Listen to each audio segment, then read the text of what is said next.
SECya Later LOUsers. Of course, there's going to be a lot of crying and whining from Sooner Nation. But as Mike Gundy completes the full circle moment, Oklahoma State might be playing for a title. You are Locked On Oklahoma State, your daily podcast on the Oklahoma State Cowboys, part of the Locked On Podcast Network, your team every day.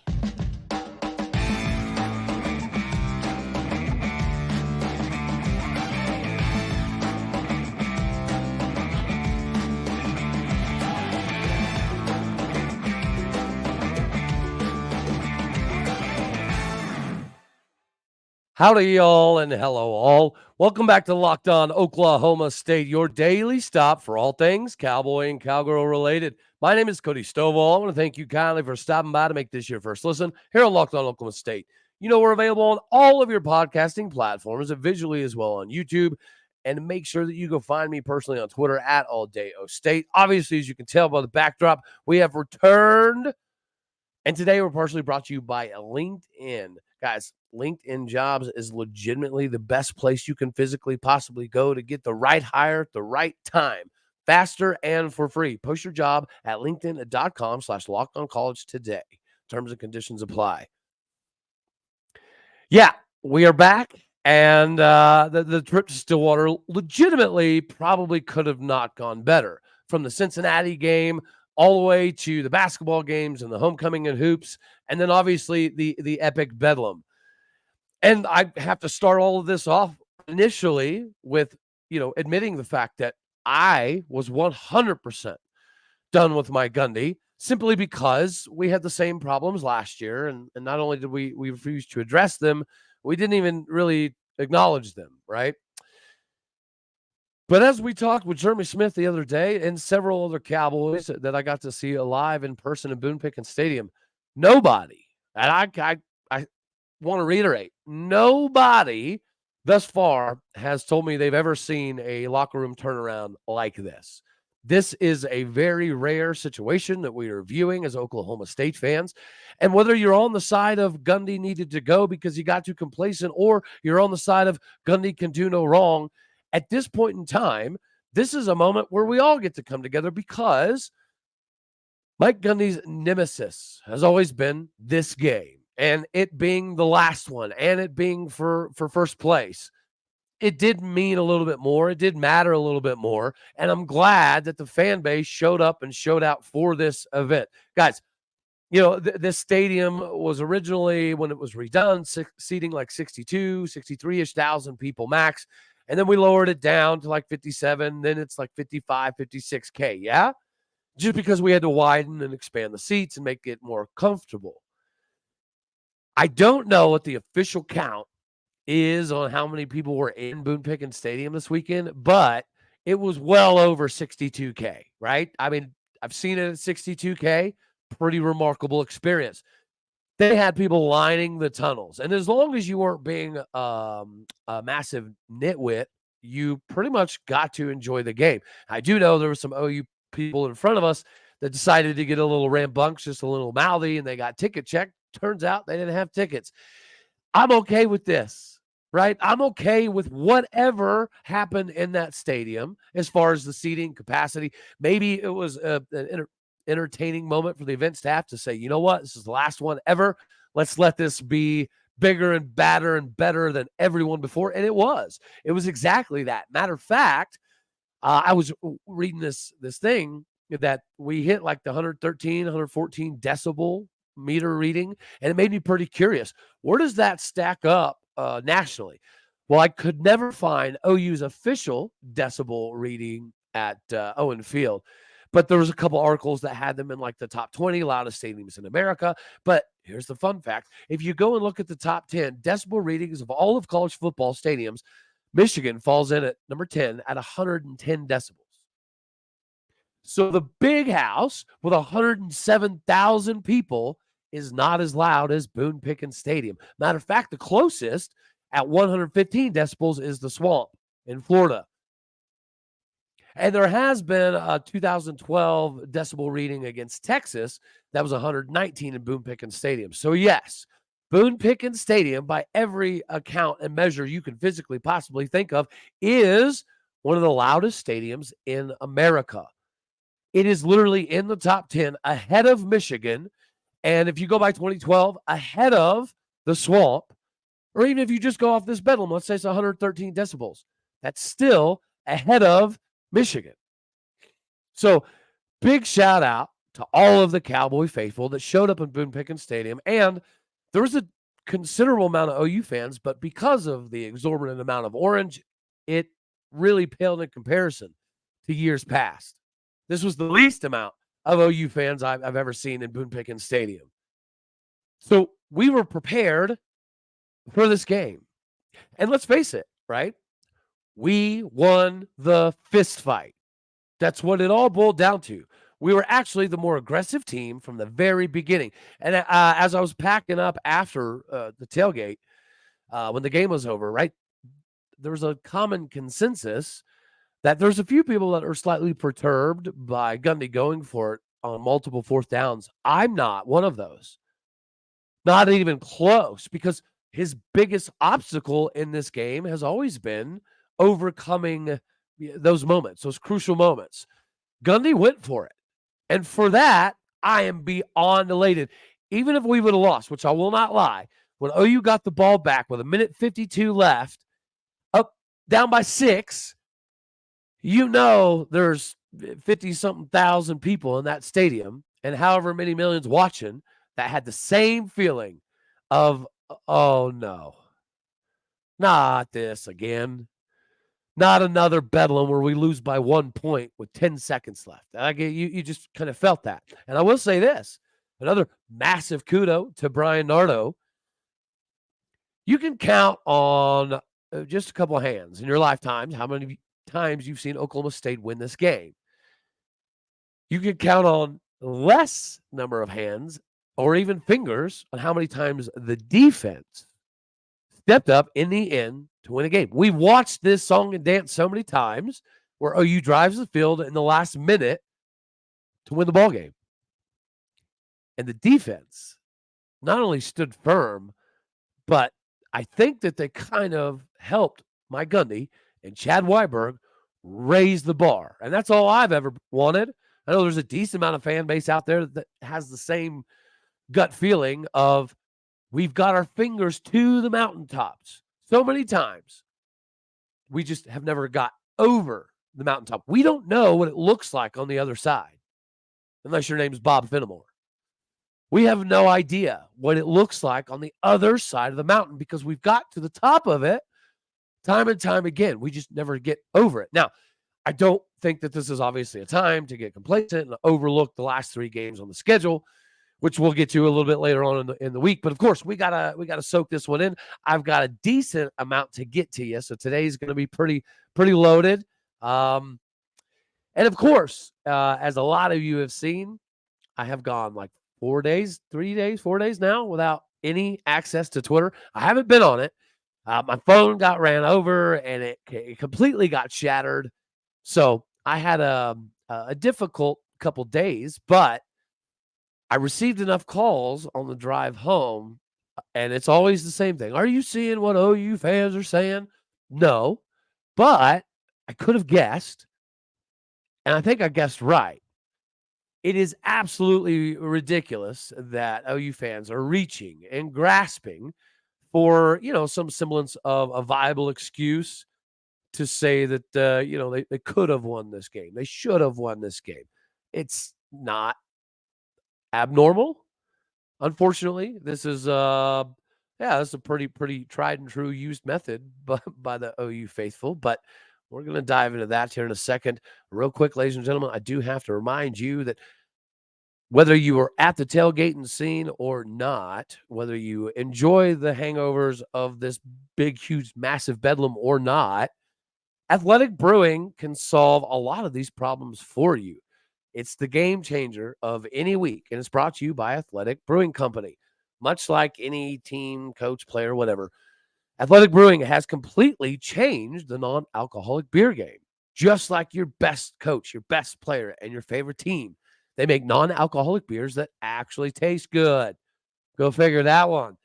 Athletic Brewing has completely revolutionized this whole non-alcoholic beer game. They brew over 50 styles of craft, non-alcoholic beer, including IPAs, golden sours, and more.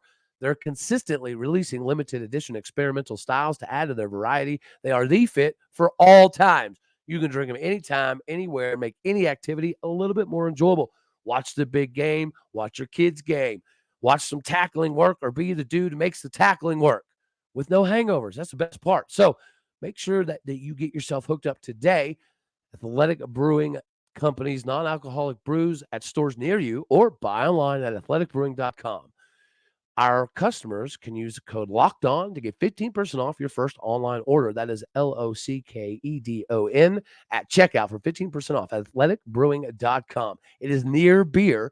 Exclusions and conditions apply. Athletic Brewing Company, the fit for all times. I tell you, another thing that seems to be a good fit for all times is OU fans and their incessant need to whine and cry and complain and find ways that they got screwed. Okay, so let's just address some of this. First of all, shout out to the refs. They clearly had a meeting beforehand with somebody from somewhere, and the decision was, this is the last one ever. We're going to let them play. And that's precisely what they did. Technically, yeah, there could have been 25 flags. Realistically, they only threw a handful all game on both sides. So any OU fan that's pretending that the calls went one way is either purposely naive, very ignorant, or didn't watch the game at all. Because anybody with any football acumen could see it was very visible that they were letting the wide receivers and corners go all daggone game. They were hand fighting, pushing, shoving people out of bounds during the routes, both sides, and the refs let all of it go.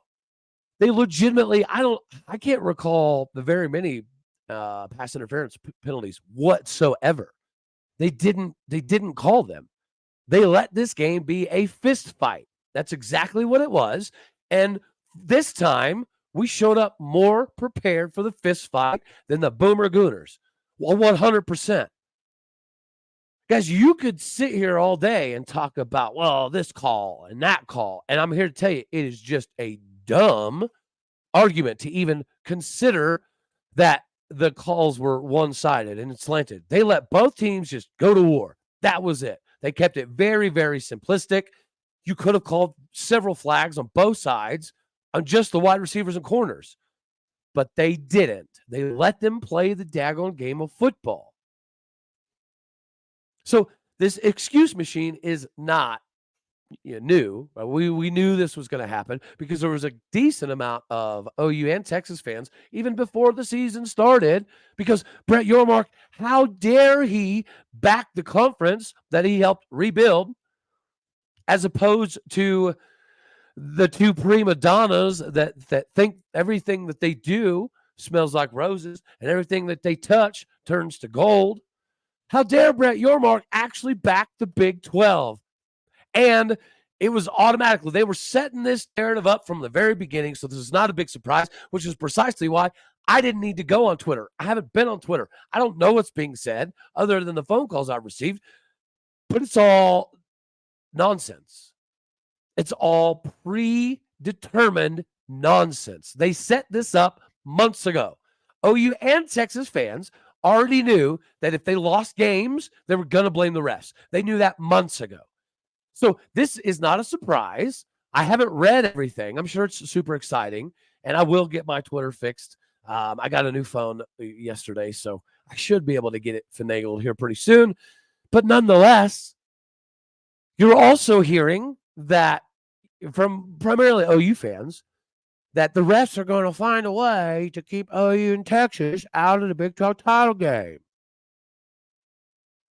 And again, it's laughable because if OU and Texas would have made it, right, they would have been like, oh, yeah, and we know we're the best in the Big 12 because we made it all the way here with all year these refs screwing us over.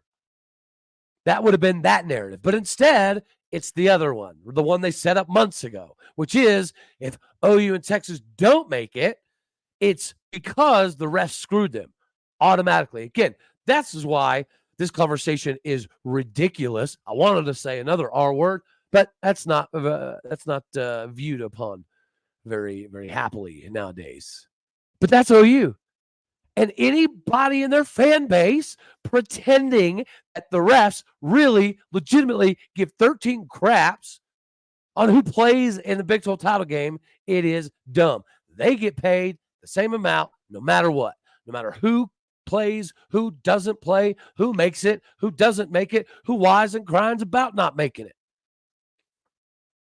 Like, it was a close game. It was a good game. It was a little too close for my comfort, but this is why this whole conversation just needs to be put to bed now, because they put this narrative together months ago.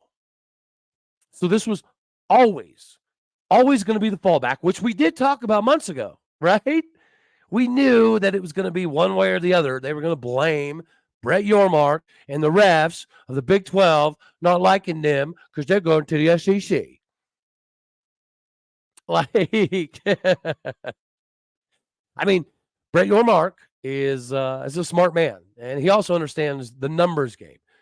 So I would imagine that Brett Yormark is very well aware, although not good for the future look of the conference. Having one of those two in the Big 12 title game will add more eyeballs. It will bring more dollars because viewership equals the money, honey. So do y'all think Brett Yormark really wanted an Oklahoma State, Texas Tech title game? Probably not. Do you really think he wanted an Iowa State KU title game for viewership and marketability and numbers and moolah? Probably not. It's just so dumb. It is so dumb that they set this narrative up months ago just in case they lost. Because if they lost, it was always going to be the refs' fault, always and forever. They knew that a long time ago. And it's the same thing in reverse. If they make it to Arlington, then they'll get to puff their chest and they'll say, and we made it this far with getting screwed all season. But now that can't happen. So they have to shift to the other narrative that they already been talking about for months, which is, well, if the refs don't screw us out of the game, it's dumb. And you need to make sure that every OU fan that you know understands how stupid this argument is. Like, I've always been a big proponent of not necessarily talking about the refs anyways. You guys know this. What we've done, 300 episodes? We've done one episode out of 300 about the refs. So it's not really my cup of taters anyways, is to jump into how the refs ruin things. But again, telling you from being right there, it was a fist fight all day. And OU was not ready for the smoke. They are talented. They have very fast, athletic, talented dudes. They had a phenomenal game plan for Ollie Gordon. I mean, yeah, he still popped off for well over a hundo and well over 4.1, 4.2 yards a carry. Okay, cool. But the game plan to stop him was actually really good. And Alan Bowman, yeah, he didn't play bad at all. Numerically, he had a pretty daggone good game. But he missed a lot. He missed more than enough in the second and third quarter to allow OU to stay in the game. Had nothing to do with the refs. I mean, there was times that OU wide receivers would drag our DB down to the ground. And yeah, we were booing. But as a football fan that watches hours and hours and hours of football every single week, you could tell from the get-go, they're like, oh, wow, the refs are going to let them play. And that's exactly what it is. And most of your calls are going to be either holding or a false start or, some pass interference. Like, those are your traditional calls. They were not calling pass interference hardly at all whatsoever. Our receivers showed up. Guys, I don't know how Leon Johnson and Brennan Presley caught some of those, quick 5 and ends for third, fourth down conversions. in double coverage. Like there's a couple grabs that Leon Johnson had and Brendan Presley that probably 9 times out of 10, those aren't always catches. So it's another conversation that you can have about what won this game. Rashad Owens did phenomenal. Ollie Gordon did more than enough. The offensive line held their own. I mean, but this ref gate crap, why it's so dumb is because OU fans and Texas fans brought this up months ago before the season ever started. So we knew way back then that if they lost this game, they were going to blame the refs. And if they won these games, they were going to talk about how they overcome so much. And they had to overcome how terrible the refs were to them all year. It's crap. Brett Yormark is smart. Brett Yormark knows that one of them in Arlington's actually kind of good for business. It's actually kind of good for numbers. We're talking about future viability. Mike Gundy just made a statement that he doesn't get to make very often. Mike Gundy has done something that I've never seen, and that is lose a locker room and then win it over again. And then to win this game, again, this is the full encirclement moment. And again, guys, if you go look in the last 6, 7 Mike Gundy interviews, he's been very candid and very open about some of the things that he needed to adjust and how the first 4 games that got too cute and he's having to work more than ever and da-da-da-da-da. You get it. So it was 100% real, just like this full circle moment is also 100% real. The players, they know this is a completely different Gundy. The ex-players, they also know this is kind of a new Gundy too. So OU fans just cannot wrap their head around the fact that Mike Gundy was able to allow the regalvanization of the locker room and then it organically seep over into the coaching. And then we get this result. So now, again, we get to have the conversation because of the conversation that Chad Wadberg had with Mike Gundy in Ames, Iowa, that now we get to complete the full turnaround. And that would be playing for a Big 12 title in Arlington. And as I said before this Bedlam game, I'm almost to the point that if we make it to Arlington after this incredible, crazy, never before seen turnaround, I think most of us are pretty happy. Obviously, you want to win it to get over the mountaintop, but we've done, Mike Gundy has done more than enough to not have a bunch of crazy roster turnover and the stuff that we fear. He has. The players know this. They see this. They feel this time. And it's reverberating all around the country right now. So maybe Chad Weiberg doesn't have to make any new hires, but if you need to make a new hire, go get LinkedIn Talent Solutions squared away. LinkedIn Jobs is going to help you find the right people for your team faster and everybody's favorite, for free. If you want to be 100% certain that you have access to the best and most qualified candidates, you got to get LinkedIn going. All you got to do is create a job post, right? And then go to your job and make the purple hiring hashtag frame to your LinkedIn profile to spread the word that you're hiring. They've got simple tools, screening questions, and things that make it super easy for you to focus on the right candidates with the right skills and experience so you can quickly prioritize your next interview. LinkedIn Jobs is going to help you find the most qualified candidates that you want to talk to faster and for free. Go to linkedin.com/lockedoncollege. Again, that is linkedin.com/lockedoncollege to post your job for free today. Again, that is linkedin.com/lockedoncollege. Terms and conditions do apply. So now we get to wave the farewell flag. And after all this whining and crying and this is unfair and the Big 12 doesn't like us, bull honky, I think we're all kind of happy to see you go. Because Even Utah, who is the most pretentious group out there about we're too good for the Big 12, we don't want to be in the Big 12, they don't even bump their gums as ridiculously stupid as you're hearing from the OU crowd. And again, it's more than laughable that they purposely painted this narrative that the refs were going to screw them inevitably. But you weren't hearing anything about the refs when they were both undefeated. But, that's neither here nor there, is it? You weren't hearing a lot about the refs after Red River, were you? No, I don't. Yeah, kind of weird, right? See you later. Ain't nobody going to miss you. Don't let the door hit you where the good Lord splits you. We've already had the conversation about future games. And I'm sure that if OU wants to foot the bill to buy out the next 8 years worth of non-conference schedules, we could probably squeeze them in. But they ain't going to do that. They don't want that, even though you think that they probably should, given the historical record, right? Plain Oklahoma State, it's like a guaranteed W for them.